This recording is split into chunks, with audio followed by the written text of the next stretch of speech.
look back at it and it still makes me wonder what I could have done. I'm an 18-year-old girl, but I was 17 when this happened. It started in September, a month before my birthday, and lasted for 4 months. I was just getting into 11th grade, anxiety-ridden, and hoping my grades wouldn't drop like they had in past years. Due to leaving some of my friends behind, I was kind of a loner, with the exception of around 6 friends. I've never been a wild kid. Part of the reason why I left these groups is due to them being troublemakers. Anyways, I decided to get in an art class, as art is my forte, and I really enjoyed it, especially when I met a few other artists who became my friends. Well, most of them anyways. One of them I'd met was Tyler, and he's the reason I'm writing this. I met him at the beginning of the year, maybe 2 weeks after school started. He seemed like a nice guy, really funny, though his jokes could get a bit dark, but I just shrugged some stuff he said off. He was one of those half-emo, half-skater guys. You know, with the dyed shag, the bracelets, band tees. I'll admit I found him cute, but trust me, I never planned to date him. His personality just wasn't my type. We would talk about our art, where I enjoyed doing anime and characters he liked, gore and death. His art was really well done, but I still remember he told me they were from dreams he'd had. Again, I just shrugged it off. He was weird, but I've dealt with weirder. Eventually we traded Facebook names, added each other on Kick, and I also gave him my number. I mean, we'd known each other about 2 weeks now, so there wasn't any harm as far as I could see. Fast forward a week, I told my friend Olivia about him, interests, appearance, etc. What was his last name again? She seemed suspicious for some reason, so I told her. I saw her eyes go wide in shock. What? You're friends with him? I was confused by this point and again answered her. You better be careful around him, he's kind of a creep. What do you mean? I asked, but she didn't give me any answer, just told me not to get close to him. Fast forward 2 weeks. After what Olivia said, I got really curious about it. Checked out Tyler's Facebook. Nothing seemed out of the ordinary. In fact, I didn't seem to use it that much, besides sharing a music video or posting selfies. Once again, I shrugged this off. After messaging each other back and forth on Kick for 2 weeks, we decided to hang out and meet up at the mall Saturday afternoon around 2 p.m. Doing what every teen does at the mall, we walked around and window shopped, in which I would see stuff I liked, point out how much I need money. He seemed to be paying a lot of attention and would ask me what else I liked. We switched our likes and dislikes back and forth. As we walked around, he seemed kind of weird later on. He'd almost glare at people, which made me wonder if maybe he knew them and wasn't on good terms with them. A lot of people were guys and other teenagers, and I was a little concerned, but didn't ask about it as, like I said, I figured they were people he knew.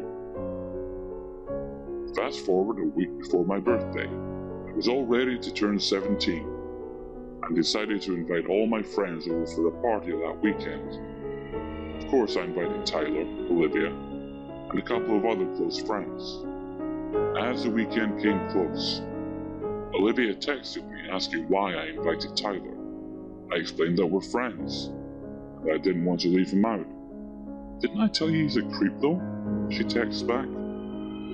Listen, he's my friend, and I'm sorry if you don't like him, but try to just ignore him, I responded. The weekend comes and everyone seems to be having a good time. At least I thought so. Tyler seemed like the black sheep, which was weird, because a few other friends were all like him in the emo skater category. A few friends who didn't go to our school talked to him, but Olivia and another friend, Teresa, both left without even telling me why. I asked my on and off boyfriend at the time why, but he had no idea, so I decided to call them. I was ignored, so I figured I'd talk to them Monday. Present time came. I began opening everyone's gifts until there were about 5 left. I found it weird though because Tyler was the one who brought them all. And even weirder was that they were every single item I pointed out at the mall a few weeks back. I figured I'd give you a nice surprise, as you deserve it, he said with a smile. I didn't understand what he meant, but told him thank you. I set the gifts with the others. Fast forward 2 weeks and me and my boyfriend broke up for the final time. I was hurt, cried like an average teen girl in love. And when Tyler found out, he was furious. I'll kick his fucking ass, he texted me after telling him. I told him it was no big deal and that I'd get over it, but he persisted on going after him. The next day, my friend told me Tyler brought a knife to school. The only way she found out was he showed it to her brother and bragged how he was going to take care of my problem. Fortunately, my ex missed school that day, and Tyler was caught with the knife out. I texted him asking how the hell he could be so stupid to try and hurt my ex. Why not? He hurt you, so I was going to hurt him. I was a bit frozen at this. And that's when I unfriended and deleted him from everything. I told him I couldn't be friends with him, and even at school I didn't say a word to him. 2 weeks passed and he wouldn't stop messaging and calling me. Why won't you talk to me? Please don't ignore me. I like you a lot. I love you even, baby. Baby, please, I can't lose you.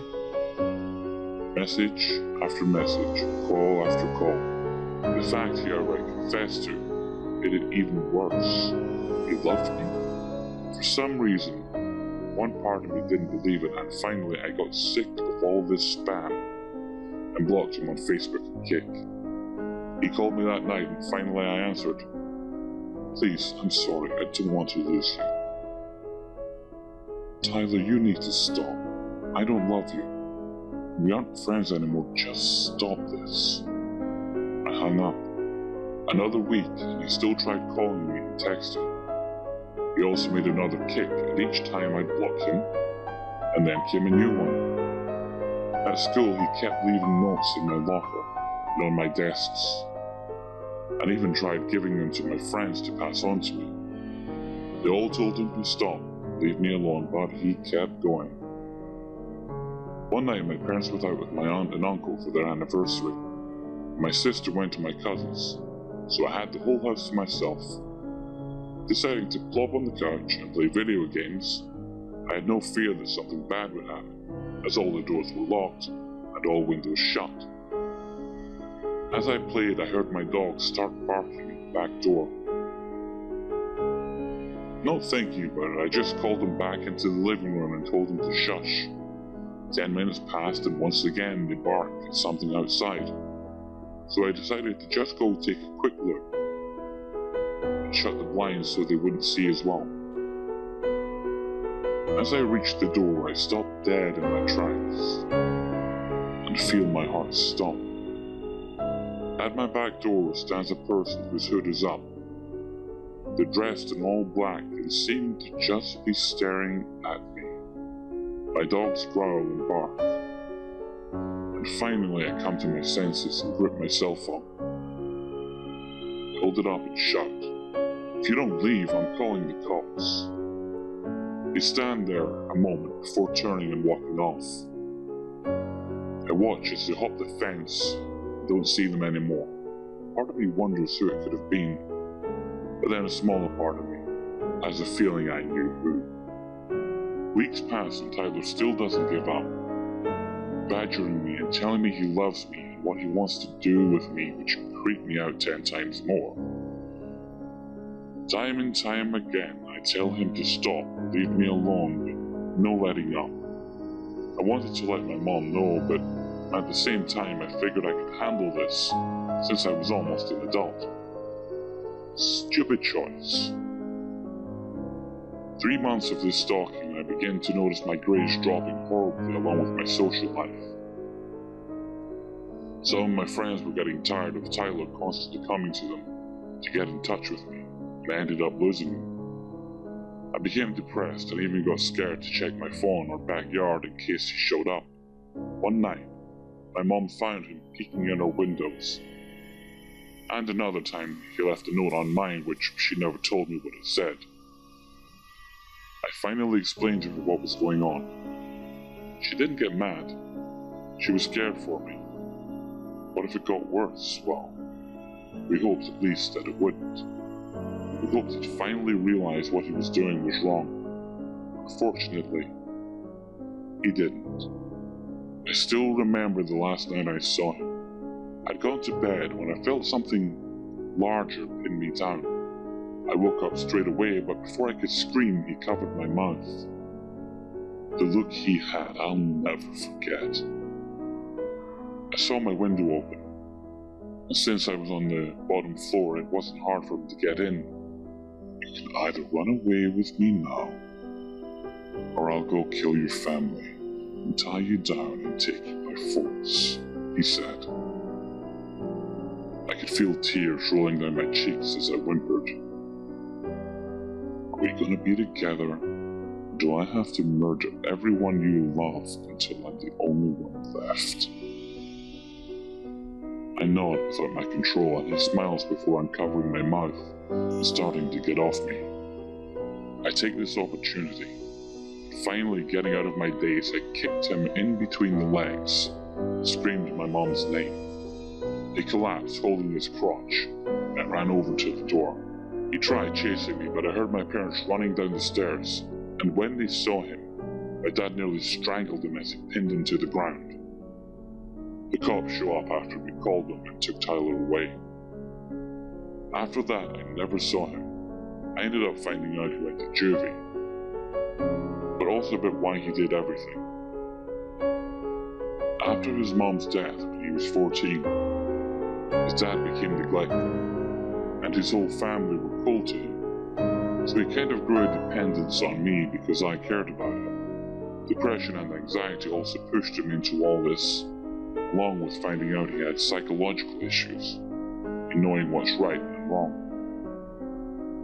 Even though we only had a friendship, he saw it as love, and believed us to be soulmates, so when I didn't respond to his feelings, in his mind pushing and stalking me was the only way to get me to feel the same way he did. I then found out he'd stolen his dad's debit and credit cards, and I told his older cousin who lived a state over about his plan to get me and take me there, so we could be together, with no obstacles. In a way, I feel bad for him, but then again, I don't know why. To this day, at times I get letters from him, but I always rip them up or throw them away. I don't know what I could have done to have this happen, but all I have to say is, Tyler, let's not ever meet again. Edit. I have moved, so as of now I am no longer receiving letters. He's also out of juvie, so I'm going to get a restraining order if he does come looking for me. A bit of background. I have always had severe anxiety. I was also fairly boyish and always got along with the guys and not the girls.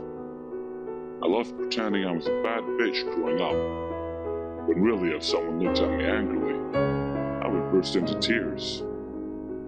I was also very sheltered as a kid, to the point I wasn't allowed over to a friend's house, unless it was in the neighborhood, so my parents could see if I left for any reason.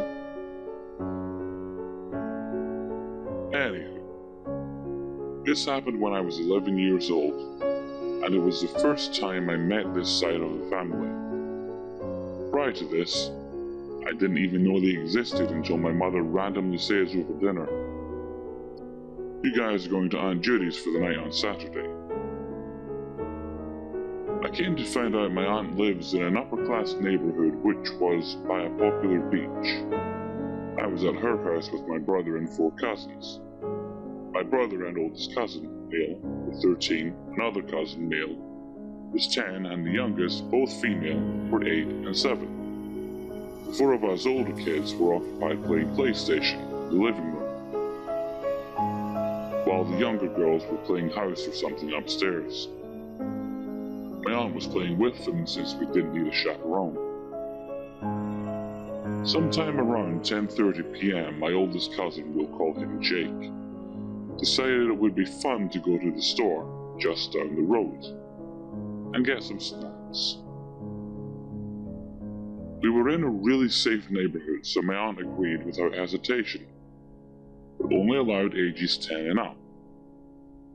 That meant that only Jake, my brother, call him Darren, and I were allowed to go.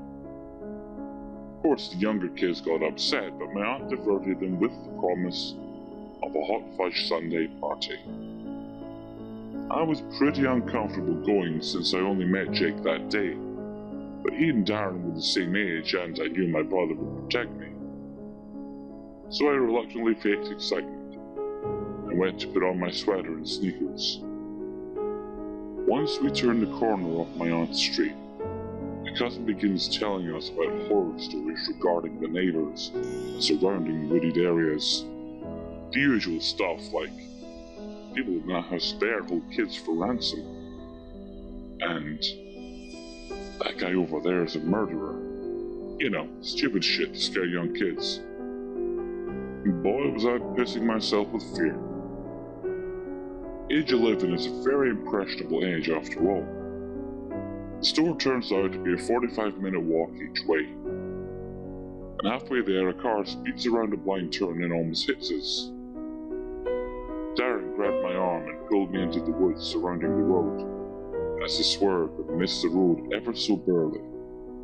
And this is when I found out what Jake is really like. As the driver slams on the brakes, about 10 feet away from us, Jake screams, "Fuck you, assholes," to the car. I grabbed his arm and pulled him up the road, telling him to give it up. He gave the guys in the car the finger as I'm pulling him backwards away from the car. I can tell there's at least 4 guys in there, maybe 5, if one is huddled down in the middle of the back seat. And I'm terrified, so I yank on his sweater to get him to come with us. The driver of the car rolls down the window and sticks his head out, yelling, "What did you say to me, you little fucker?" Darren holds Jake away and clamps his mouth with his hand and starts to retort. And we start jogging off with Jake under his arm. I plan to follow because I'm about to pee my pants. I'm so terrified of the guys in the car. Suddenly the car spins a 180 and starts roaring up to us. The guys slow down to match our pace and start screaming shit, saying they were going to beat the shit out of Jake and teach him not to be a little prick, etc. I'm just running slightly behind the boys, crying and scared shitless. I guess they lost interest because they suddenly just drive off, speeding up the road the way they came. My brother stops and walks back to me, rubbing my shoulder while I lose my shit. My cousin walks over to me, a huge grin on his face, plants his arm around my shoulder and says, "I wouldn't let anything happen to you. Come on now, they were just fucking around." I look at him bleary-eyed and ask how he would know that, and he replied nonchalantly with, "Because they were too drunk to function, and even if they were going to do anything, they would have jumped out of the car. They stayed in, so they were just trying to scare us." Or something along those lines. I didn't even smell alcohol off them, but I was further back. I'd never smelled alcohol before. I was very, very sheltered. I was genuinely speechless, so I just followed as we walked the last 10 minutes to get to the store. Jake and Darren acted like nothing happened the rest of the way, so I followed suit. Never told anyone about it. Maybe we should have called the cops since they were drunk driving, but fuck it. Too late for that now. I'll never see the guys again, thank fuck. And I only saw my cousin twice after that at family functions. Sorry if this was a letdown. The drunk assholes who almost killed us twice. Let's not meet again.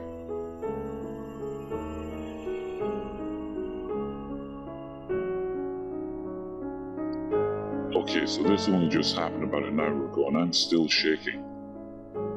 Before I tell you what happened, I'll give you a bit of detail, background. I live in Sydney, Australia, in a pretty dodgy neighbourhood, so I'm quite used to creepy and not so very nice people. But this experience is the worst I've ever had. My house backs onto a park with quite a few trees, but they are spaced out so it's not like bushland. It's a nice park with a walkway, and all the houses in my street line up against it, making it a sort of long wall of house backyard fences, if that makes sense. Because of this, I have a very small backyard. Anyway, on with the story. I was just about to go to bed and had finished locking my front door and windows. All I had to do was lock the back door, but before I did, I decided to open it and have a look outside, just to check the weather and see if my two cats were out there lying around. I was looking around when a faint flicker of light from one of the treetops caught my eye. It was weird considering there are no lights in the park, and I got worried there might be a fire starting. I decided to take a closer look, but as soon as I stepped outside, the now clearly visible flame vanished. The flame had come from the tree closest to my back fence, only a few feet away, so it was possible to see shapes and movement even in the darkness. I was certain it was from a lighter. Someone had climbed up a tree and was either lighting a smoke or trying to start a fire. This scared the living shit out of me because if he was just lighting a cigarette, that meant he was spying on all the houses, and had just seen me in pajamas, and if he was starting a fire, the whole park could go up in flames, and the houses too. Australia in the summer can be very dangerous, and bushfires damage homes, wildlife and nature and kill many people. I ran inside and slammed the door. My father then yelled at me for making such a loud noise and waking him up. I apologized, but didn't tell him what was going on just in case I was being overly paranoid. I do have severe anxiety. I continued to stand with the back door shut and locked, but watched to see what the man was doing. I saw the lighter once more, and then the end of the cigarette light up. He was smoking. I could now see my cat was staring at him too, and her fur was all puffed up. And after reading posts like this, I didn't want him to hurt her. Along with the fact that in my area many animals and humans are killed and harmed by people whacked out on drugs, in gangs or just stupid teens trying to have fun and hurting innocent animals. So I decided to go outside and get her. I ran out and picked up my cat. As I was almost inside, I turned to see what the man was doing. I could see the whites of his eyes. He was staring right at me. I froze for a moment, then started to go back into the house quickly and quietly. But before I could even get my body halfway through the door, the man lunged out of the tree onto my back fence. He threw the cigarette at my other cat, who had now climbed out of a flower pot and was hissing. He missed and the cat is fine. Ran inside and locked the door. The man proceeded to jump into my backyard and bolt the cat. Luckily, my cat ran through the cat door, and my other cat was still in my arms. I put a large, heavy box in front of the cat door to block it. I had once again woken up my dad by being so nosy. He came out yelling at me and telling me to go to my fucking room and shut up as he had to go to work early in the morning. I softly apologized as all I could manage was a small squeak from being so scared, but I didn't want to piss him off further. I told him to look out the back, but not to open the door. He looked at me like I was insane, probably thinking there was some kind of small rodent outside that had frightened me or attacked the cats. He made an annoyed groan and went to have a look. As soon as he looked outside, he froze. Without looking at me, he told me to call the police and see if I could get my neighbors, one being a cop. and the other being a terrifying large Fijian man who could kill someone with his bare hands. I called the cops whilst sprinting to my neighbors' houses and telling them what was happening. When I came back, my dad was yelling at the guy and telling him to get the fuck out of there before the cops came, or my dad decides to kill him himself. Now, just some quick info. My dad is a scary man, tall, muscular, ex-army. Nobody fucks with him. But this guy? This insane man just stared at him and slowly pulled a knife from his boot and started cutting my screen door, making a hole to try and get through. My screen door has bars on it, and the man could not fit through them. Yet there he was, half his body through the hole, trapped by the bars, trying to open the glass sliding door, yelling at my father about how he'd never see me again, and the awful things he and his friends would do to me. By this point, one of my neighbors, the cop, had gone into the park with his large German Shepherd and taser, and he was jumping over my fence and ambushing the guy. Just as he was about to do this, the police I called for arrived and barged past my father, myself, and my other neighbor, the large Fijian man. They then proceeded to tell the man to step away from the door and drop his knife. The man turned away and tried to bolt, but before he could, my neighbor's dog tackled him to the ground and bit him, allowing the cops to arrest the guy. They put him into the car, but he just kept staring at me the whole time, never taking his eyes off me. I felt so violated and vulnerable. They took her statements. That's all that has happened. He's in police custody, and we're waiting to see what will happen next. My dad told me that when he looked outside the first time, he saw the man trying to look through our windows, with his pants on the ground. He could possibly have been having a whiz or, well, the other obvious thing. I was, and still am, very shaken up by this event, and have gone to stay with my aunt for the night, so I don't have to be in my house.